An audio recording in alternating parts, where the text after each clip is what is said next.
செல்லா நம் வீட்டுக்கு வானவில்ல கரைச்சு நல்லாவே வண்ணம் அடிப்போம்.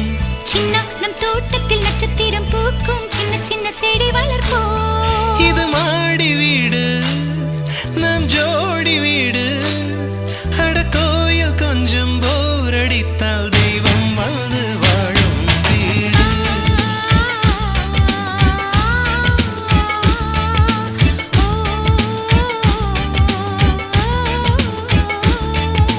செல்லா நம் வீட்டுக்கு வானவில்ல கரைச்சு நல்லாவே வண்ணம் அடிப்போம்.